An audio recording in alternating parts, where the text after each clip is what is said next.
Bakit maganda ang uno? Bakit nagustuhan ko ang uno? Kasi may konsepto. Kasi may konsepto eh. Concept. Yan ang konsepto. Number one, once mag-gain ka sa uno, ikaw yung boss. Masarap ba maging boss? Ano ha? Kakaiba niya sila. Empleyado, boss. Sino mas maraming kotse? Empleyado, boss. Boss. Sino mababakasyon lagi? Empleyado, boss. Boss. Sino may maraming pera? Empleyado, boss. Boss. Sino mansyon ng bahay? Empleyado, boss. Boss. Diba? Sino bawal lumapit? Empleyado, boss. Sino mandiyan mo lagi? Sino bawal mo rin? Sino magpupuyat lagi? Ano mo? Boss, empleyado. Boss. Eto, natin, the moment mag-gain ka, ikaw yung boss. You control your time and you control your income. Ikaw mismo, sa sarili mo, ikaw magkukontrol kung anong gusto mo kitain at anong oras mo gusto. Tama ba? Boss ka dito. I'm not your boss. Tayo lahat dito. Partner tayo. Business partner. Isa-isa tayo dito. Boss tayo lahat. Tama ba? Kung forget after mo ako, I'm not your boss. Wala akong napatan, i-judge ka. Boss ka dito. Lahat tayo dito. You control your time at you control your income. Ikaw mismo. Tawa, kasi ang trabaho mo sa unang 100,000 and then yung sweldo mo 100,000. Pero ang trabaho mo dito, pipitsugin ka lang, 1,000 na, 1,000 na talaga yung income mo. Tawa ba? Yung income dito, flexible. Okay? Nakapag give you a blank check. Okay? Nakapangalan sa'yo. Ikaw mismo, maglalagay kung anong set sa gusto mo kunin at kung anong amount na gusto mo. Okay? So, boss. Tama ba? Natin mo ha. Nabawin mo lang. Nabawin mo lang, natawin mo lang, ibibigay yan sa'yo. Tama yun. Pero na-intent. Ikaw yung boss. Gumagandaan yung boss, no? Kasi, number 2, eto. Pa-apply mo to. Law of leverage. Tama ba? Hindi ka nakabaluan ng law of leverage. Yung ilan, alam na. Yung ilan, hindi pa. What is law of leverage? Law of leverage means you are multiplying your time to other people.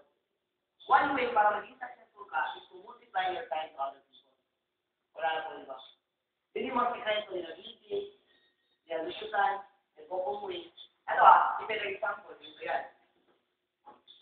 Pag ikaw kasi, empleyado ka, ang mayari yan, law of leverage means, for example, ito. Kita kayo na Luciutan. Kailan ka na? Lolo? Lolo, ang ginawa ni Lolo guys, okay? Luciutan, mayaman niya. Ang ginawa ni Luciutan guys, pupunta yan ang taong breakfast lang. After taong pupunta yan ang Canada, mag-lunch. Gold time. After mag-lunch, pupunta yan ang USA. Magtapos ano lang, after dinner. So, umuwi ng Pilipinas. Pag-uwi ng Pilipinas, mayaman sa rin. Kasi ang sikreto niya, he had 40,000 people working under him. 40,000 people.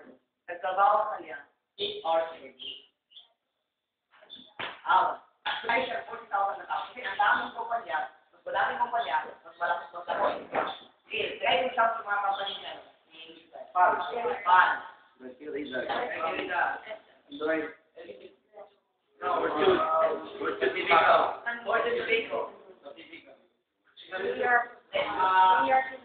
Asia Brewery. Ano iba? PNG. PNG. Ano ba? Pinso. Your life. The bar. Ano yung bar? Ano yun? Hindi lang, hindi ako minum. Ano ba? Ano ba? Philippine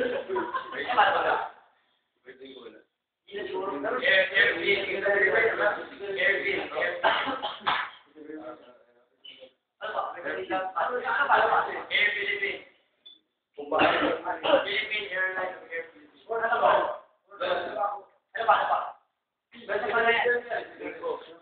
Pacifica bro, agricultural supply. Pacifica. Yan ko yan. Pacifica.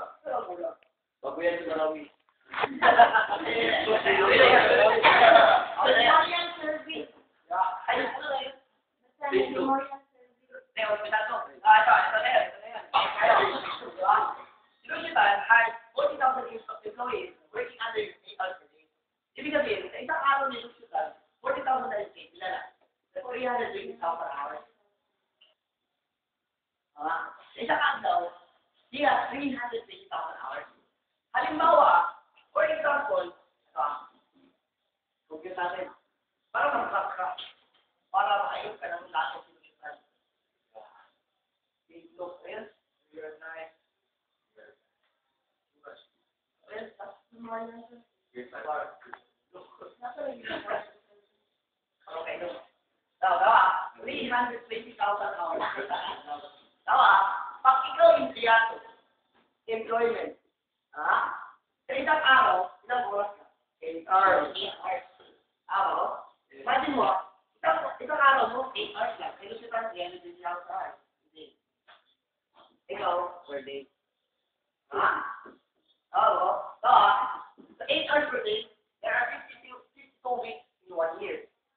Bawal na ito ng mga Sunday, holiday, 50 weeks. Imagine na, sila ba, times natin lahat, times 30 days, calculate na ito. Para mabilang mo, para kasama mo, para di lang ako mismo mabilang bilang. Okay? 8 hours times 30 days sila. 240. 240. Sila na, 240 hours. In 1 year time sila. Times 12. 2,800. 24. 2,400. Sure ba? Wala ka calculator ba? 80 hours. Tama? Tama ko? Halimbawa, kumita ka at mga utang 10 times lang. Ay, dili, 10 times. Divide natin, ito. I-divide ka nila, eh. 31 ang oras. 31 ang oras. 31 ang oras. Multiply natin, 31 pesos per hour. Ano ba, kumita ka 31 pesos per hour? Meron. Halimbawa, sila na siya. Sila ba? 58,000. Ibig sabihin, in 1 year time, 89,200. 200. 80.